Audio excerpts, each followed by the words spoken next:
share screen. Cool. Can you guys see my screen right now? All right, cool. Yep. Yeah, so this is the week 3 of summer. So literally you guys have 9 weeks left. So it's already actually 2 weeks past, right? And then last week, again, we talked to all the teams through spring meetings, mentorships, also a weekly presentation. Still many of them trying to find out what's the core product. What's a core problem? And second one is what's the main feature you just can build quickly too, right? So again, we're just gonna dive into the similar topic from the last week, find the right problem. The thing is, question could be how you can to do it too, right? So what we're gonna talk about today is a talk to users, especially for the how you can do the user interview for pre-launch and post-launch. For the survey one, I just added to the template. We're just gonna go through quickly. The thing is, if you guys have any question, you can ask me later, all right? So what we discussed last week is how to test your hypothesis too, right? There are 2 types of approaches. One is the qualitative, another one is the quantitative. And then as you are validating your idea, the things we really wanted to emphasize is the qualitative approach, which is user interview as much as possible. Survey is good, but thing is, again, better to do the user interview as much as possible, right? And quantitative one, anyone researching stuff, data, statistics and stuff, that's good. But thing is, again, we really wanted to emphasize on top of the right side, right? And then when do you need to talk to users?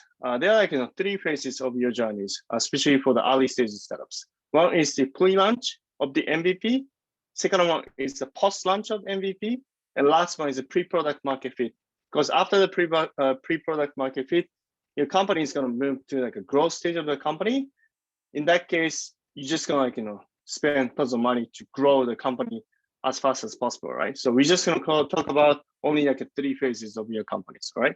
So basically, you need to do it user interview forever as long as the service exists. And then users are quite often able to describe the core value of product well. And tips of the pre-launch and post-launch user interview is 1, take a note when you have it. And second of all, if you're the only person who's going to be the interviewer, bring your co-founders, ask them, hey, are you available tomorrow at 9 p.m.? I'm going to talk to our potential users and customers. And then bring your co-founders, and then also ask them to take a note. Because actually better to have at least 2 persons. One gonna focus on asking a question. Second one is taking a note as much as possible. And same time, they can write down the things they notice too, right? And then another last suggestion is just record it, just in case you really don't know what type of information could be useful at some point. So you just can always go back to the same note, also record that you made it too, right? And then pre-launch user interview is basically this user interview goal is to test your hypothesis to identify the problem, okay? And then the key things is persona, right? Do you understand them and their problem clearly? And then describe their current workflow or how they are dealing with it right now. And then it's a similar a hypothesis that's we kept mentioning the same things, right? And then understand the user's illustration about their problem. And then who has a problem? What is the problem? Why is there a problem right now, right? If you're gonna break down, you're just gonna go back to the same type of the list of the question that's been mentioned too. And then I wanted to bring one concept of this. The concept is a customer pain pyramid, right? So there are basically 5 phases of the 5 depths of the problem that's your user and the customers are facing too. And then this is on the vertical side is the depths of the problem, right? They're from level 1 problem up to level 5 of the problem. So level 1 is user cannot describe what is the problem too, right? They seems like a problem, but for them, what is the problem? It is kind of a problem. The thing is what is the problem, right? And level 2 is not enough pain to stop. So they feel a little bit like a problem, but thing is actually they don't care that much, right? And level 3 is they are already trying to find or they are trying to build some kind of like a solution, not necessarily to use any of like a software or like a technical like tools. The thing is they trying to like to build their own solution too, right? Maybe they are using like a spreadsheet to do it too, right? The thing is, again, they feel problem they are trying to solve by themselves, right? And then level 4 is the product of the product, kind of like a product that's like a solves problem too. This one is they try to build own solution too, right? Again, it could be spreadsheet or they do like a manual like work too, right? And but the thing is they notice that all right, it doesn't solve the problem. Let's try to find other solutions too, right? In that case, they started to use some kind of like, the tools. It's not necessarily for them that they build by themselves, but the thing is they research it. They are like testing the different type of like a product too, right? And then level 5 is like they are satisfied. So the product they use basically works to solve the problem too, right? And then when you do like pre-launch, when you are like a pre-launch companies, and then you are talking to like users, you need to make sure that you need to tackle level 3 and level 4 of the depths of the problem. Because again, level 5, they're already like happy. Probably they don't care. They don't want to like switch the existing services, already like solving the problem. And then level 2 and level 1 and 2 is they are kind of looking for the problem, but actually they don't care that much, right? So level 3 and 4 is again they are like trying to build some kind of solution by themselves. And level 4 is that they are already like spending their time and money and trying to solve their problem by using some kind of tools. All right. So this is the right depth of the problem that's you should tackle to solve the problem. Yes, actually that's one. Anna, that's gonna be the next one is a question. So if you guys have any questions, you guys can ask me. Perfect. Right. Yeah, so I have a question about this pyramid. I've been confused for a while about where would the products that don't necessarily solve a problem fit into this. Because like how we always thought in startups, entrepreneurship, there has to be a huge problem and your product has to solve it. But like there are services like TikTok that are highly successful. That it's not like people are like, oh, we need something else than Instagram to share videos. And yet it gained a huge popularity. And there's numerous products like this. So where would you see them on this pyramid? Or would that be like a weakness of this pyramid that it does not incorporate for products like this? Yes, that's a great question. And then I experienced my last startup is not the product that solved the people's problem. So actually, there are like two types of startups idea, right? We are like just talking about the companies who is going to solve the problem of the users. But thing is, as Anna mentioned, the name of the companies, TikTok, Instagram, Snapchat, for example, even like a gaming apps too, right? Or entertainment, or even like a Netflix too, right? Honestly speaking, these like a consumer type of like services, they are not solving problem.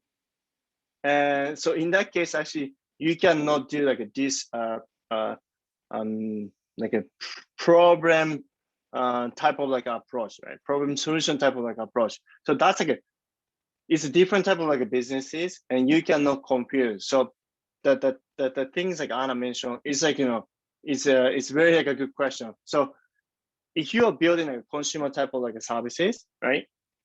For example, like a Greenberg, like you guys probably still like trying to find out, are we gonna build community type of like a service, or like are you gonna like trying to do like something different, right? For example, probably if you are building like an AI advisor that gives like tips and stuff for how you can grow your plants, that's again people have a problem. The thing is, if people want to exchange, it's slightly different type of like a problem too, right? That case, if you are again building a consumer type of like businesses, you cannot probably likely find a problem. But things you need to do is what's the hidden desire they want to do, right? Because again, if you're like probably like seeing the Netflix, you don't need to like watch another movie too, right? You just wanted to do it. There is no actually like a problem that you want to see another sci-fi movie, right? You just wanted to like see it. You just want to enjoy, right? If you wanted to enjoy another like horror movie, the actually hidden desire, you just feel kind of scared too, right? You just wanted to entertain, right? So there is no any problem, honestly speaking. And then if you are building a consumer type of like a business, if you decided to build like this one, I have done it. You cannot do like this type of approach. It is like a completely different type of like businesses. I wouldn't describe that's you're gonna do it like this way too. But thing is if you're like doing like a consumer type of businesses, the things you're gonna do is because as you're trying to identify the hidden desire from like the consumer users too, right? In that case, no matter what you guys gonna do, the things you can like the things you guys have to do is the building like the services as soon as possible and get traction as much as possible. Because even like if you have like 1 million users, like 10 million users, probably investors they're just gonna ask you guys, hey, is it gonna be business or not, right? Because they don't know. Maybe they don't care that things your users their users like the reason why your users are using your service too, right? So again, this is like different type of things. If you are doing like a product, solution type of like a startups, the problem type of like a startup approach is the way you guys can do it, because that's very important to have a user interview. But thing is, again, if you're doing like a consumer type of businesses, entertainment, another type of like a consumer apps, in that case, actually you just need to build a service and get traction as much as possible. And last important thing is you need to have a very, very strong retention rate. That's it. Because nobody knows this is like the right things or not. So you cannot convince your investors. They're just gonna like convince if you have numbers, because they are not probably the users who's gonna use your service. And that's happened to my service too. We are like building a Foxy that was like the chit chat service on the messaging apps.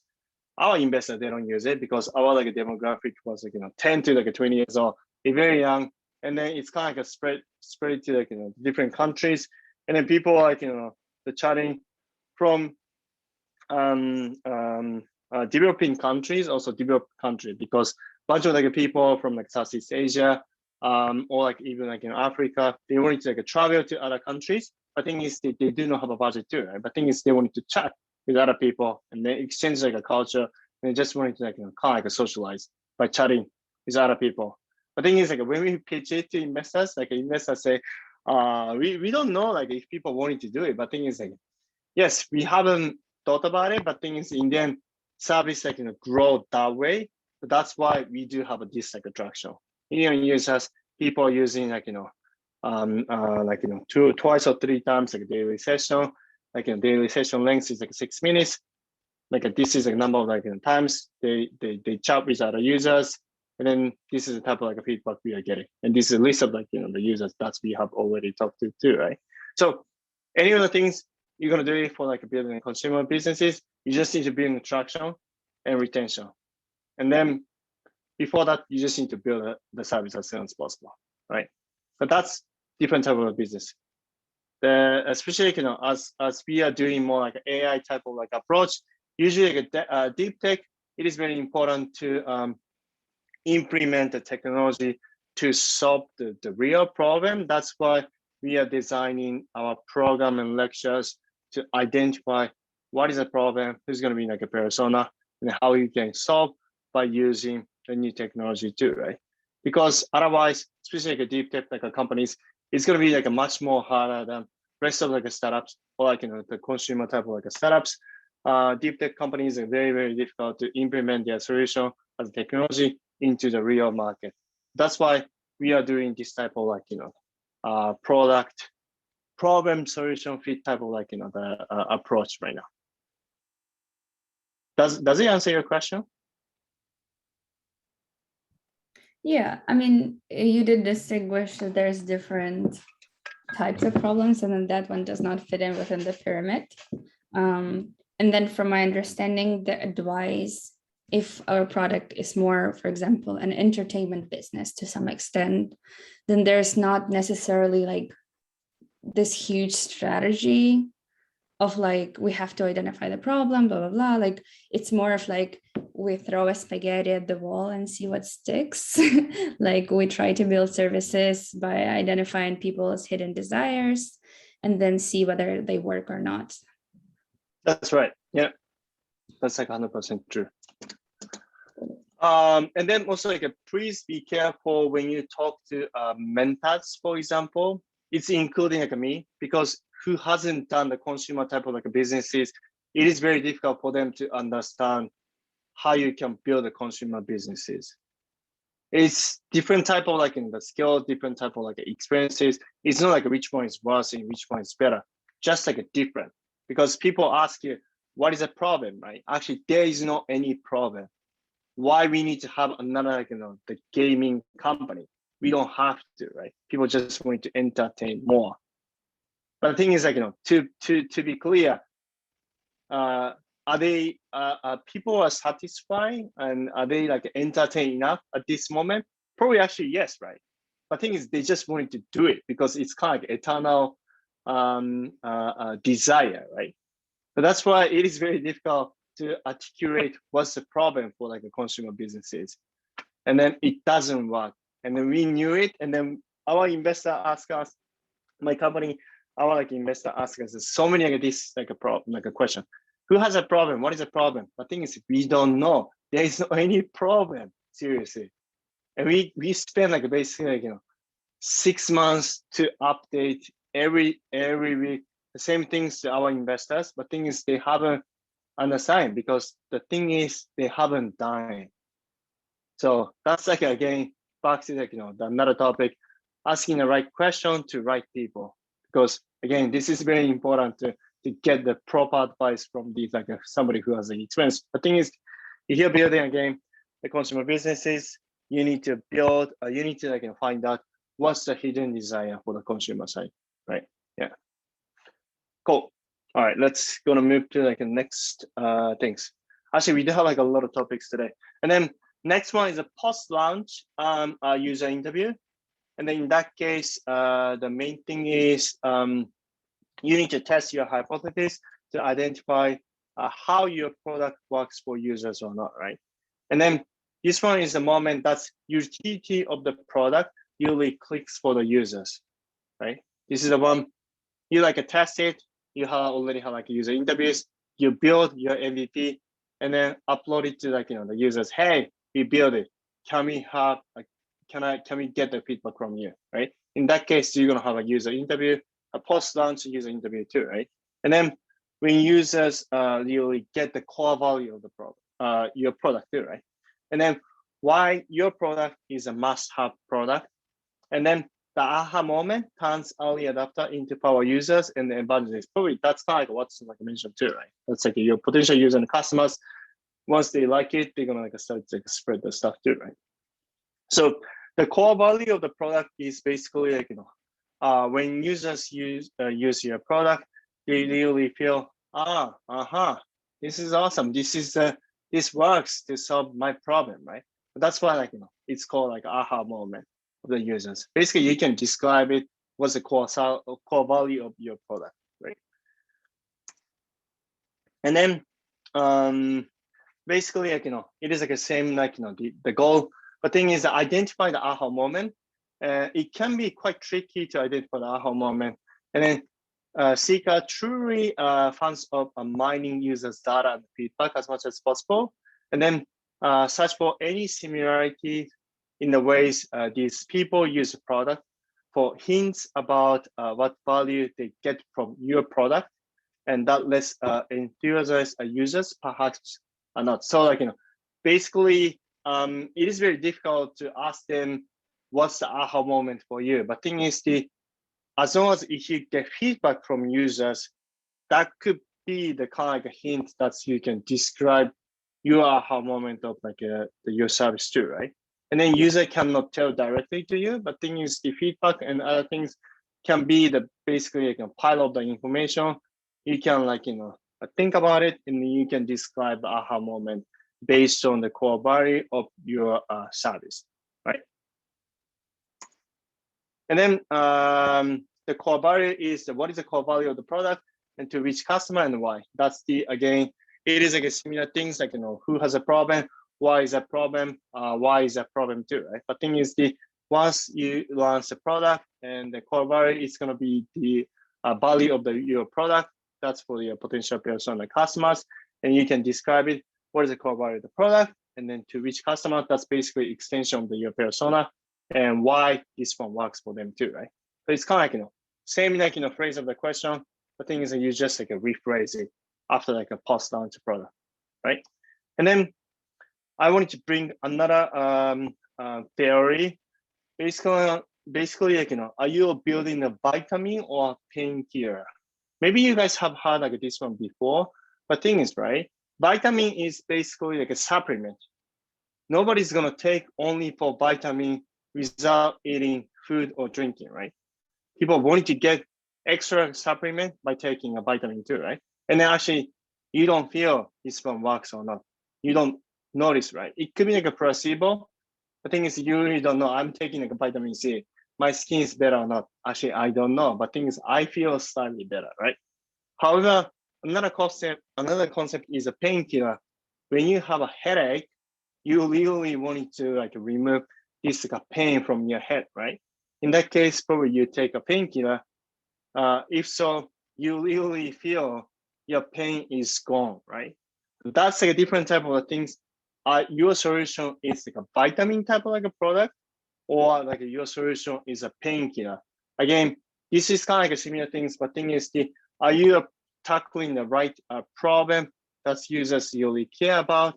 If your solution, the product is just like a vitamin, it's very sounds nice. They liked the idea, but thing is, they don't care and they don't use that much. But thing is, if your product is a painkiller, that's going to remove their problem, like headache too, right? In that case, people liked it, and people just going to use it repeatedly. So that's like a very important concept. You need to think about the team discussion. Are we building this is the vitamin, or are we building a painkiller? But to do so, you need to have like a clear idea. What's the problem, right? How this solution works, and then this solution, before building that, or like even like meanwhile you're building that, you can think about, is it like a vitamin that we are building, or are we building like a painkiller or not? Because if you kept like building a vitamin, probably nobody's care too, right? But thing is, if you build a painkiller, people just wanted to use it because they wanted to remove their pain as soon as possible, right? And then I just gonna bring like one example. That's like I made a mistake too, right? So my company, one of the service I built like in 2015, the service was called like a Ask Compass. So I did have like a bunch of the meetings with like investors or like a potential co-founders in Bay Area. And then I had a problem, and then I started to think about how can I find a proper experience based on your feeling space on romantic fancy, React, and venture, because I wanted to have a proper business meetings at the cafe. But thing is, I had a difficulty. That's one of the cafe I went to was like too noisy, too like party-ish, right? The thing is, when you wanted to have like the meeting with investors, probably you wanted to have like somewhere, you wanted to go to like the cafe that's easy to talk, right?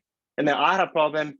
I use it like a Yelp, TripAdvisor, also like a back then like a Foursquare, and then Google it, and then in Safari too, right? And that's like a problem I had it.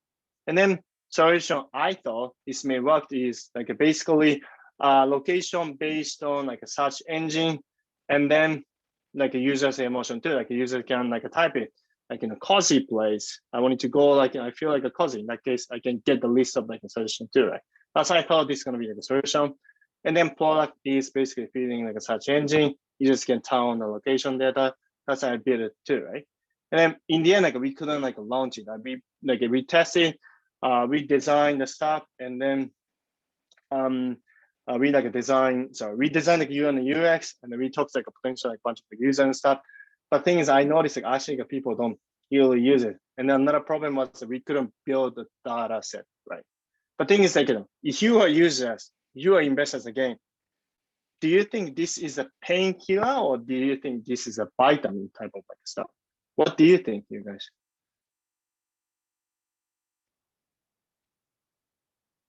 Anyone give any like a comment or feedback on this? Yeah, go ahead, Jack. Yeah, I think that's a vitamin because I think to qualify as a painkiller, to me, you got to be helping people either reduce costs of running the business or solving some, pain problem that exists. But I mean, yeah, you could argue that there's a problem they're solving, but I think it's more of a vitamin. It's a nice to Right. have. Yeah, no, yeah, that's a great feedback. Any feedback or any comment from Asma or like Anna? What do you think, you guys? Is it vitamin? Is it painkiller? What do you think? There isn't any specific answer, though, by the way. Yeah, just wanted to get the you guys comment.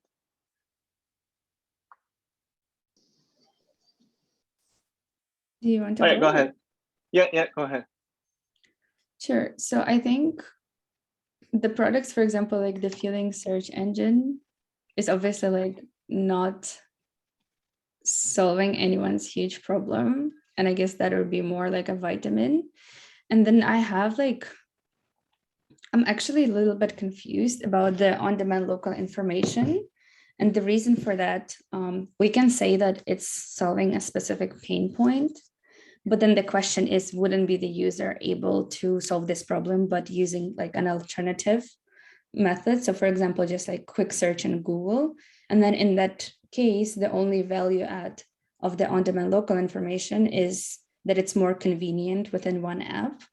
But there can also be a counter argument that it's not convenient because the person has to like download the different app. I see. Yeah, I mean it's probably the search engine is like wrong word, or like we try to like generalize and sounds like much like nicer, but in the end that was more like a hyper local like a recommendation, and then that's we tried to build it. The way we thought about like building this way is like basically we compile a bunch of like information and then use like a hashtag from like the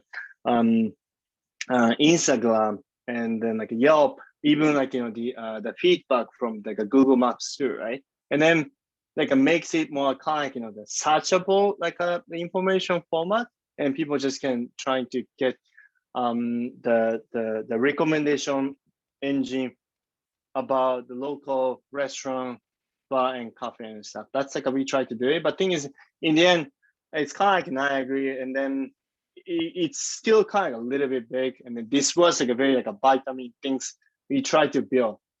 So the thing is like I wanted to make sure that you guys don't like cause the same mistakes too, right? Because it's very like it sounds kind of like a nice to have it.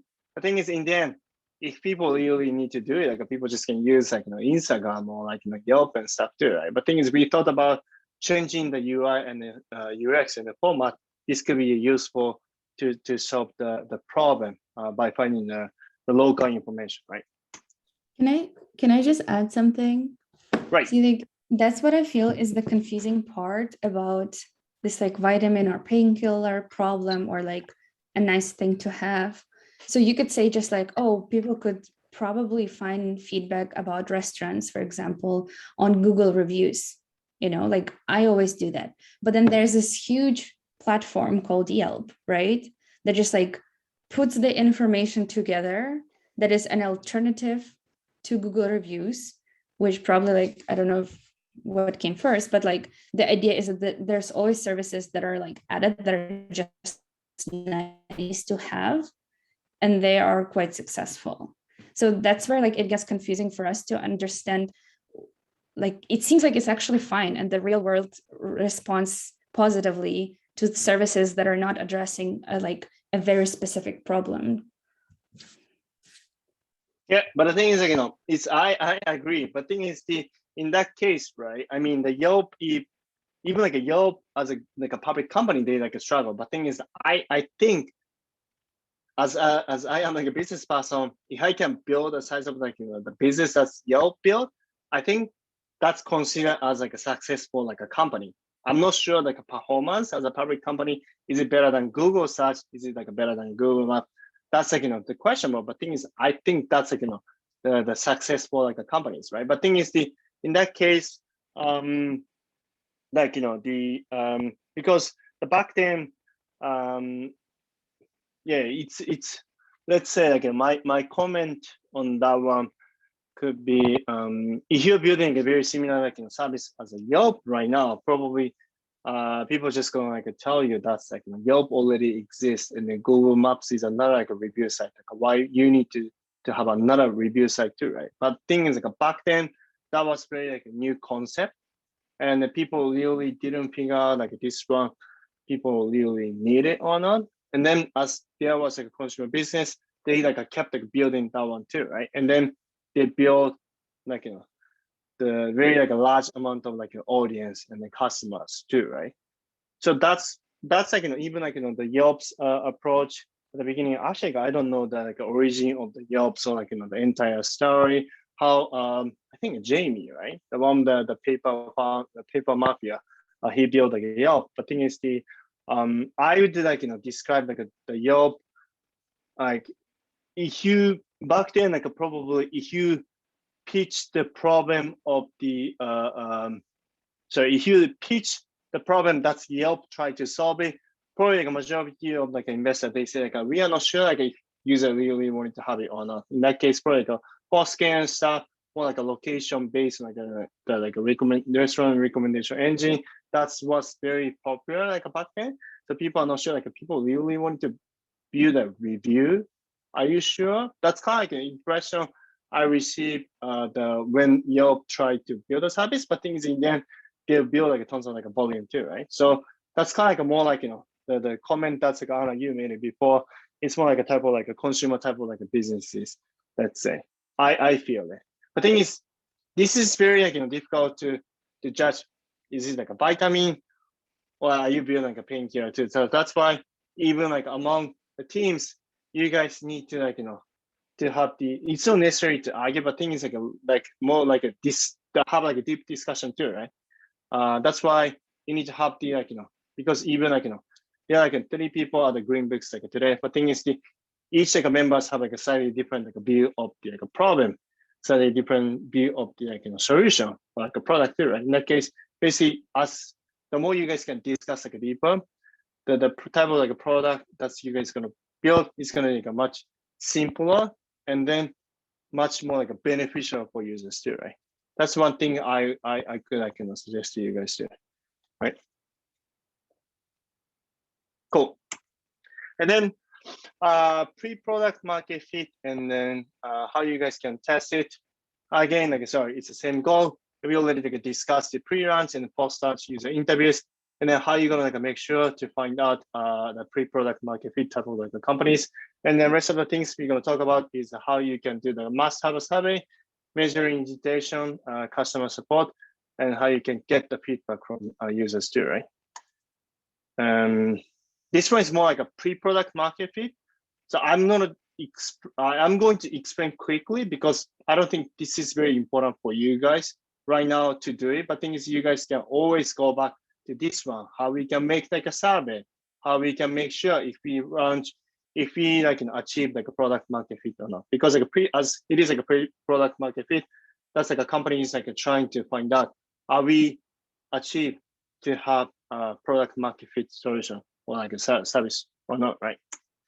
And then again, once like you launch a product, the things you really wanted to make sure is you do have a very like a strong retention rate.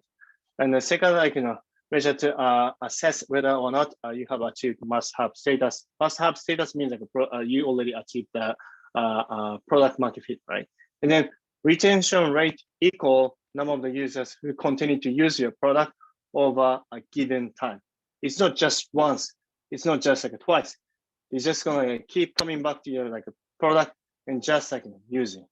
If you are like the providing service to the customers, they like keep paying money for you because they want to get the service and value that's you're providing through your product too, right?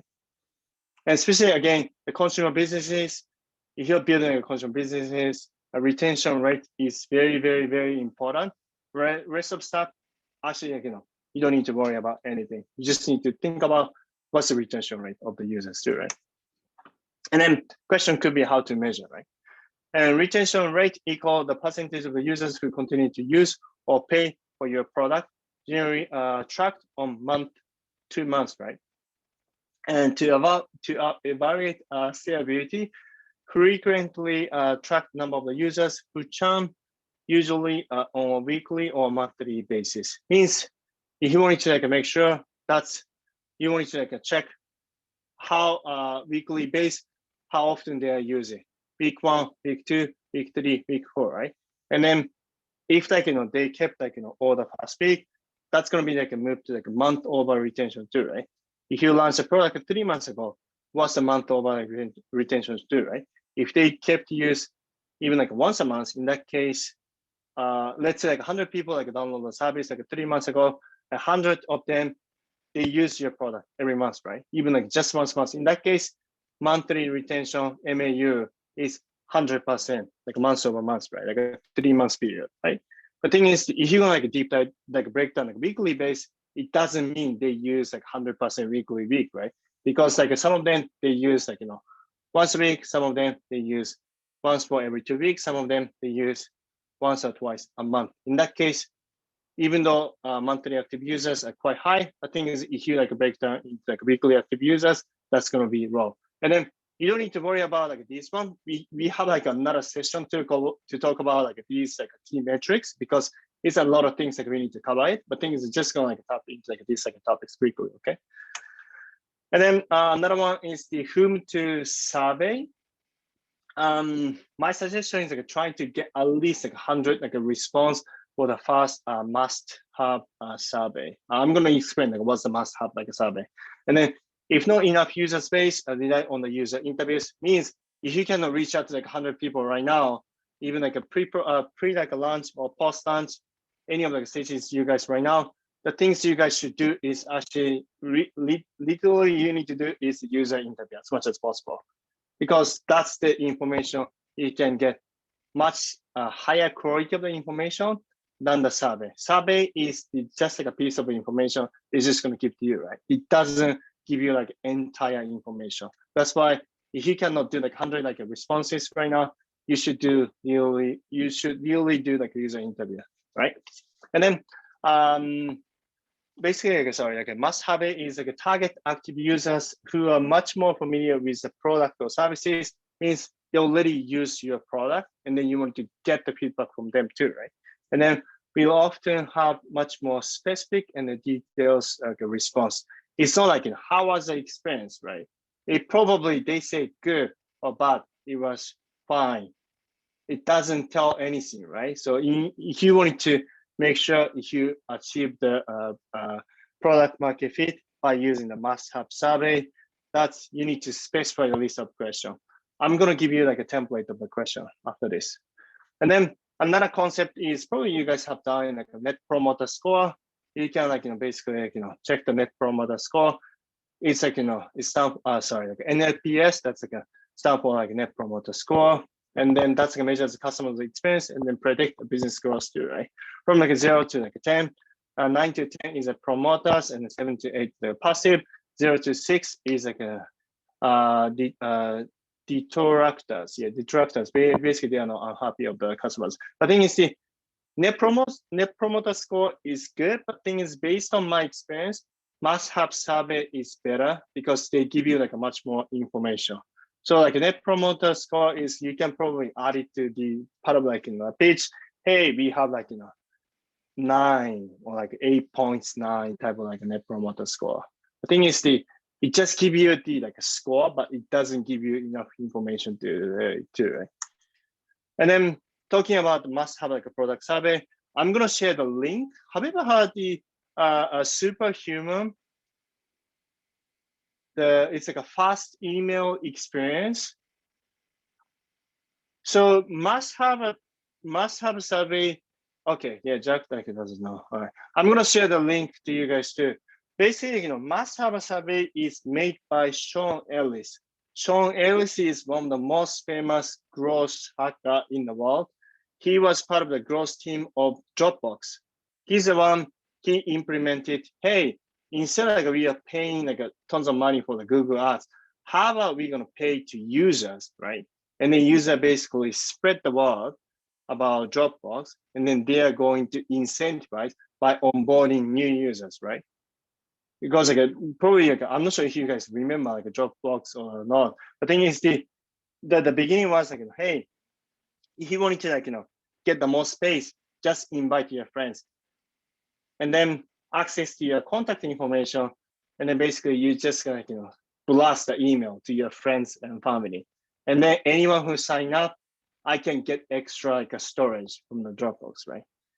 That's kind of like they did like a virality test on the Dropbox, and then after that, he basically made like a must-have a product survey, and then it's really like a simple question. The thing is, the must-have a survey is like after you launch product, you want to get the feedback from users if you achieve product market fit or not, right?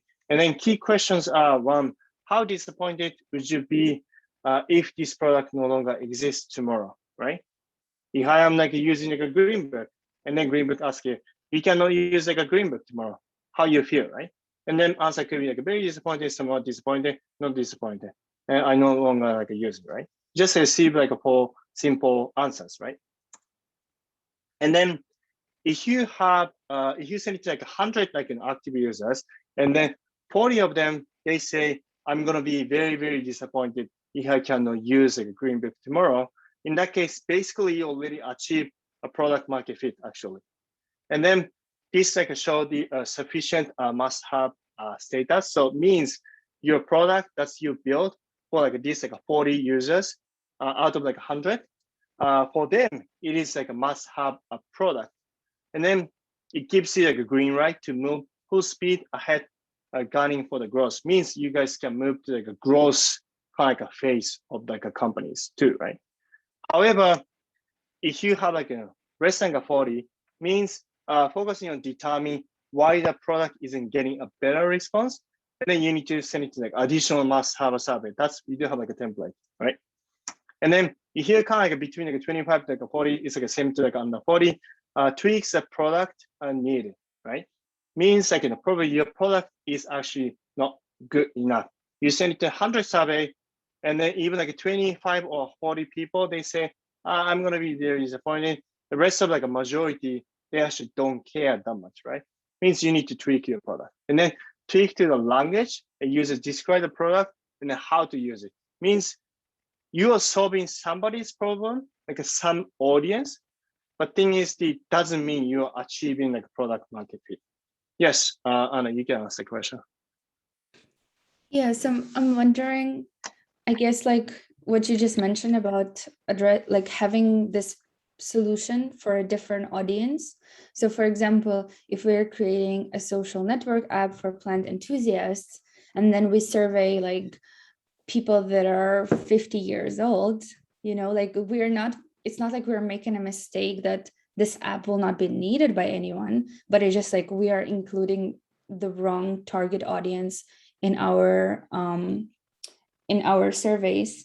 So the question is, how do we distinguish between like getting the wrong sample or like any other issues versus having like a product that is not good enough? Actually, yes, it's that's like a great question. That's why the pre-product market fit, the tweak you need to make is a product side. Another tweak you need to make is a market side. But that's market you can break into the type of user and the customer persona, right? So as Anna mentioned, if your product is like working for like Gen Z, and then if 10 of them, let's say like 10 of them are like 55 years old, 50 years old, out of like 100 people using to survey, right? It means you are including wrong people, right? It means if you exclude it, and if you achieve like 40% of like a very disappointing like a status, actually you already achieved like a product market fit. But question could be how you can keep getting these the Gen Z persona for your users. Means you need to exclude it that people are not getting the right benefit from users. People are not getting the benefit from your service too, right? You need to like exclude it. That's why product like a market fit is like kind of like a two-part. One is like you need to tweak the product. That could be like a type of like features you're building, or even like a messaging. That's like how you can explain the product to users too, right? Another one is the product side. Another one is like the product market side. That could be the persona, users, and customers who's going to getting the benefit from your product, right? That's why even like, usually like a company, they talk about, hey, we are like pivoting our ideas too, right? But when instead of say like pivot our ideas, usually they need to like change the product side or market side. They thought this could be useful for scientists. Actually, they noticed this could be useful for AI engineers. They change it to the market side, right? But that's like how they are supposed to use like people. People just like overuse it, but thing is, after like I research it, like this is the right way to do it. And then if you are completely like changing like a two side, product and market side, actually you're building a complete like a new service too. Right? In that case, it's not like a pivot. You are supposed to say we are building a new service from scratch right now, right? But that's like a little bit kind of like confusing the way how people use it. But thing is, if you like a status 25 to like 40 people, they give you like a very disappointing like answers by out of like 100, like the people who use it like a survey. That's kind of like you need to tweak the product side or market side. And then to answer to Anna's question, in that case, probably you need to exclude the type of people who are not getting the right benefit from you, right? In that case, basically you can send like a 90 survey. You can send it like the same survey to like 90 people. Maybe you achieve actually, the over 40% like a very disappointing status too, right? But in that case, actually you are tweaking the market side. You are not tweaking the product side. Does it clear for you? All right. Yeah, thank you. Okay, cool. And then you hear like less than like 25%, the audience you have attract is a wrong fit for your product. That's kind of like similar to like one thing you say. The thing is like, yeah. Or like a product itself needed more substantial development before it's ready for the growth push. Usually like many of the companies, usually like, around like this space, they like launch it. They are like, known the users, it's not known, but probably like one or two, a very like, small amount of the users getting the benefit. But thing is, they are not approaching to the large number of like audience / like users too, right? In that case, use like, either your product, the market is wrong, or your product is not good enough, right? And then additional mass survey is like this one is very useful. I'm just gonna read that. And then usually when you send it like a survey, I recommend it, you should add it like these questions. One is what would you likely use alternative to quote unquote like the service if it were no longer available. I probably wouldn't use alternative. I would use something, right? So if I cannot use like a green book, what are you gonna use? Other things, right? And then if somebody say, oh, I'm probably gonna go to like, I'm gonna talk to like a gardener, right? I would go to like flower shop and then trying to get the information too, right? That's a probably like a right of things you are getting like from users, the probably the type of the service they wanted to use, right? If they cannot use your product like tomorrow. And second one is what's the primary benefit that you have received from the name of like a product? Have you recommended name of product to anyone? No and yes. And then please explain how you describe it. If I like a Stan Davis, hey, like Nemo-san, you should use like a Stan Davis. Stan Davis could be like useful for XYZ. In that case, users are describing the value of your product to other users too, right? In that case, they can describe your product value well. Also, they are recommending your service to other people too, right? And then what type of like, the person do you think would be benefit from most from name of the product too, right? In that case, like a Stan Davis could be like useful for hotel owners. The thing is the small size of like hotel owners, right? For example, that's basically they are giving you type of like a persona that could be useful for your service too, right? And then for two more questions, how can we improve name of the product to better meet your needs? That's basically they can give you the feedback for your service. And last one is it would be okay if we follow up by email or even like the call to request a clarification to one or more of your response. I would suggest like you should even like ask their phone number or like SMS if that's possible. and then you can just like text them and get feedback from them anytime too, right? Or like they can answer you the question to you, right? So that's basically like building a very close relationship with potential users and the customers. And then one last like a message I really wanted to emphasize to everyone is to keep a feedback loop important. That the team has a culture where you talk to users. So everyone from your teams or anyone from the teams, you basically communicate with your teams and customers too, right? Even like a founder of like a Grab, Anthony, he still does food delivery like a weekly or like a monthly basis. He doesn't have to do it, but thing is, he really wanted to like talk to the business restaurants or in the Southeast Asia too, right? Even like the Travis, he tend to, the founder of like Uber, he tend to use Uber and then trying to get the feedback from like Uber taxi driver, right? And then make a customer support ticket to that everyone can communicate with the users directly. So any of like a feedback you can get it, just type it, and then how you answer it, just keep it as a wiki, any type of document. And then it's like a best way is like basically you can make like a kind of like a customer ticket. That's like we did it too. And then everyone can see and then search like a type of like a question we got it. Also the way you answer to potential customers too, right? And then everybody can say, hey, you should do like a 5 customer support ticket today. So everybody can like communicating with like a user, even though you are like a part of like a product team or like you are not part of like a customer support team too, right? And then everyone knows who users clearly. They give you a motivation as a team, and they give you a potential new product and features. And then they could give a bunch list of the product to bring in new users. All right. So again, talking to users basically it gives you like so much like benefit for entire team. So I would really suggest to get the feedback any type of the moment for your startups, right? That's like a last slide. Any questions from anyone? Anyone has any questions? Must have it is I'm gonna send it to like sample the questions so you guys can start to make it. If there is no any questions, actually, I also like build it. You guys can still see the screen, right? This is basically yeah, it's like just like list of the like questions, but thing is I just like combine the slide we did like last week. This is like one user interview. Sorry, probably this one could be better. So one thing I would suggest is you guys should make the spreadsheet.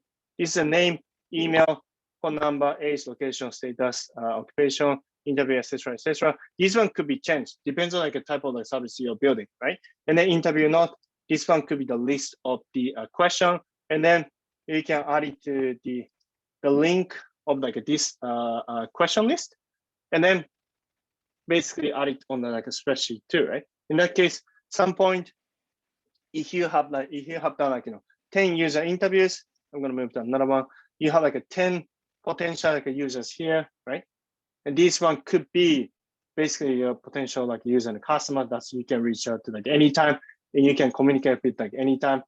And then I would recommend you're gonna like work to like 100 of like people, especially at the beginning of the companies. If you're trying to solve like a people's like a problem, you just like try to work like a 2 to 3 like a companies, even like less than 5 companies, and trying to get paid by them, and then provide like build a service for them, right? Because you cannot basically serve like 100 like a customer at the beginning of your journey too, right? Just work very closely with very close potential users and customers, build for them, and then get feedback for them, right?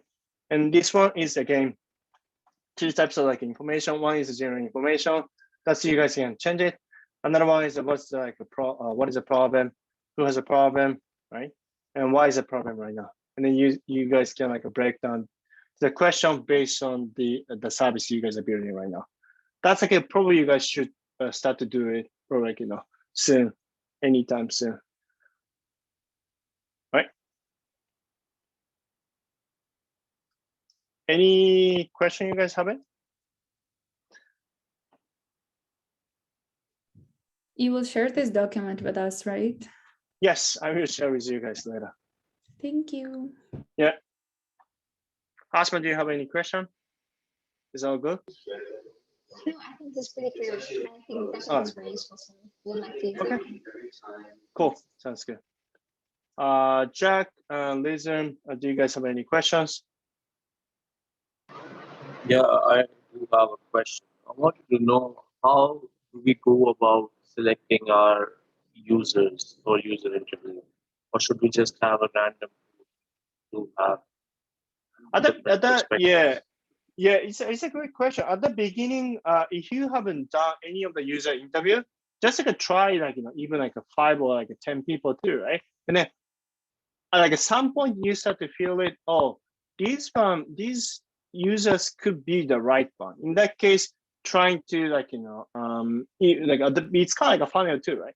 Just like at the beginning, it's like get used to doing that too, right? And then after probably 5 or like 10, you feel it. Oh, like probably this one could be the right user and then like customers. In that case, you're just gonna select with them and trying to work very closely with them. Because probably I am pretty sure at some point you feel it kind of oh, I started to get the more insight too, right? Also, at some point you kind of start to see the clear persona and like a problem statement for your users too, right? And then after that, basically you try to work with them closely as much as possible. And then same time you start to think about what's basically go-to-market strategy and then how you can basically keep continue acquiring these type of users too, right? And then these persona could be useful for targeting for your marketing too, right? But that's after that. Does it answer your question? Okay, cool. Last one is Jack. Do you have any question? No, I was just thinking about people who I can put on that list. Yeah, thank you. Yeah. I mean that we can work on this one on this week's mentorings too, right? So this one could be kind of good start to to make it as a team right now, right? Definitely, yeah. All right, sounds good. Cool. In that case, I'm gonna upload this one to YouTube and then send it to the link to you guys later too. Also, I'm gonna share the list of questions slide, also a spread a template on the Slack channel too, and you guys can start to make it by yourself, all right, as a team. Sounds good. In that Cool. case, Yep. yeah, talk to you guys on Slack. Also, see you guys on the mentorship too. Cool. All right, cheers. Thank you. All right, have a good one, guys. See you guys. Bye. Thank you.